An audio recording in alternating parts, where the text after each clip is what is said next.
Évitons le péché. En tant que descendants d'Adam, nous sommes jusqu'à un certain point le reflet de Dieu. Dieu recherche des personnes qui, tout en étant libres de choisir le mal, choisissent plutôt de l'aimer. David disait dans le psaume 43, verset 1, « Rends-moi justice, ô Dieu, défends ma cause contre une nation infidèle. Délivre-moi des hommes de fraude et d'iniquité. » Nous ne devons pas jeter nos fautes sur les autres, car Paul disait dans Romains chapitre 14, verset 12, « Ainsi chacun de nous rendra compte à Dieu pour lui-même. » Amen. Nous ne pouvons pas nous cacher devant Dieu. En Galates chapitre 6, verset 7, nous sommes avertis par ces mots. « Ne vous y trompez pas, on ne se moque pas de Dieu. » Adam est le seul homme qui n'ait jamais eu de père et de mère terrestre. Mais comme tous meurent en Adam, de même aussi nous revivrons en Christ. Alléluia!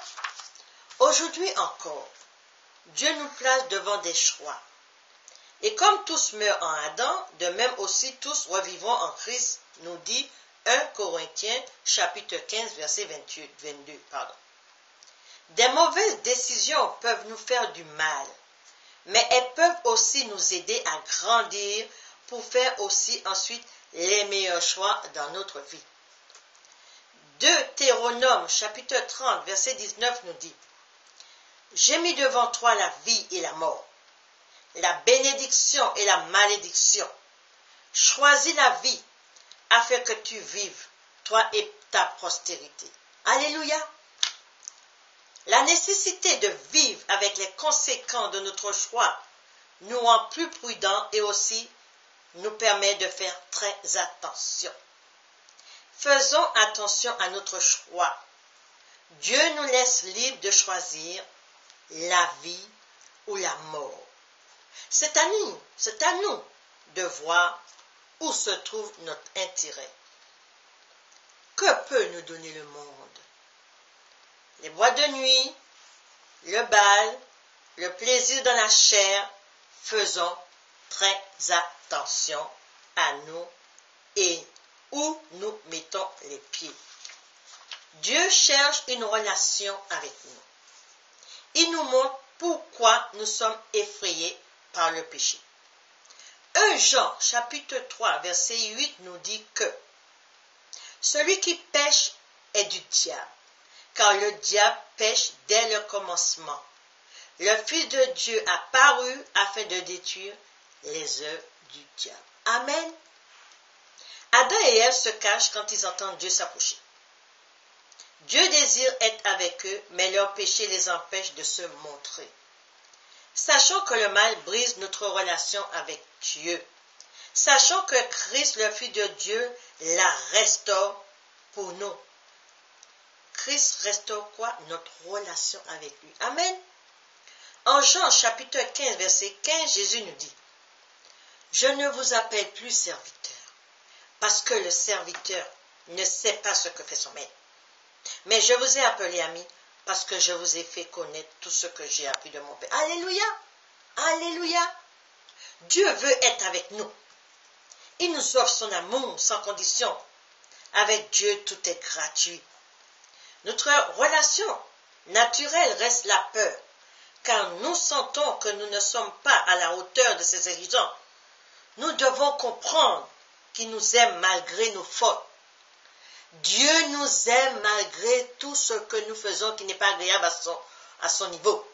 Il nous aime malgré tout ce que nous faisons, nos péchés, nos mensonges, tout cela. Il peut nous aider à chasser notre frein. Amen. Nous avons tendance à accuser les autres pour ce qui nous arrive. N'accusons pas les autres pour nos péchés. Prenons nos responsabilités. Nous sommes responsables de ce qui nous arrive. Ecclésiaste chapitre 12, verset 16 nous dit « Car Dieu amènera toute œuvre en jugement au sujet de tout ce qui est caché, soit bien, soit mal. » En Genèse chapitre 3, verset 12, « Adam a accusé Ève en disant à Dieu, c'est la femme que tu m'as donnée qui a fait. Il a pointé le doigt sur elle, c'est elle que tu as mis à mes côtés qui a fait. Mais Adam n'était pas obligé d'obéir à Ève. Il devait dire à Ève, car Dieu a dit de ne pas toucher à l'arbre. Adam est responsable de ses actes. Nous ne sommes pas responsables des actes des autres. Nous ne devons pas dire que c'est à cause de toi. Dieu n'oblige personne. Ne rejetons pas nos problèmes sur le dos des autres. Nous devons obéir à la parole de Dieu. Dieu connaît toutes choses. Nous ne pouvons pas le tromper. Rien ne lui est caché. Ayons le courage de tout lui raconter de ce que nous faisons. Soyons sincères devant Dieu. Soyons sincères même en nous-mêmes. On ne peut pas se moquer de notre Dieu, nous dit Galates, chapitre 6, verset 7.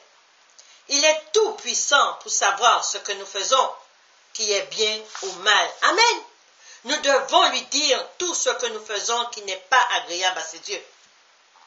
L'honnêteté fortifiera toujours notre relation avec Dieu. Il est impossible de tout cacher à Dieu.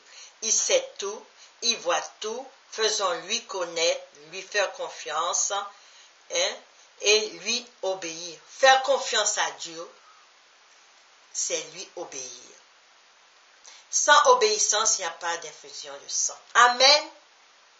Ne portons pas toujours nos fautes sur les autres. Ils ne sont pas coupables de nos actes et notre faiblesse. Dieu m'a parlé par une prophétie. J'ai désobéi. Il m'a dit, tu auras tes yeux pour pleurer, mais tu seras conduit par le Saint-Esprit. 15 ans de ma vie, j'ai payé. Pourquoi? Parce que j'ai désobéi. Je ne vais pas mettre mes fautes sur le voisin, ni la voisine. Dieu m'avait parlé. Il m'a dit, ne fais pas cela. J'ai désobéi. J'ai payé de ma vie. Alors je vous conseille de ne pas mettre les fautes sur les autres. Vous êtes responsable de vos actes. Reconnaissons nos torts. Demandons à Dieu et arrêtons d'accuser les autres pour nos péchés.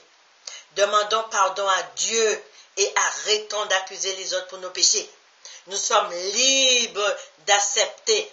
Personne ne nous force à choisir notre choix. Personne ne nous force à vivre dans nos péchés, dans notre grâce. Ne portons pas toujours nos fautes sur les autres. Ils ne sont pas coupables. La désobéissance est un péché qui brise notre relation avec le Saint-Esprit de Dieu. Alléluia, amen.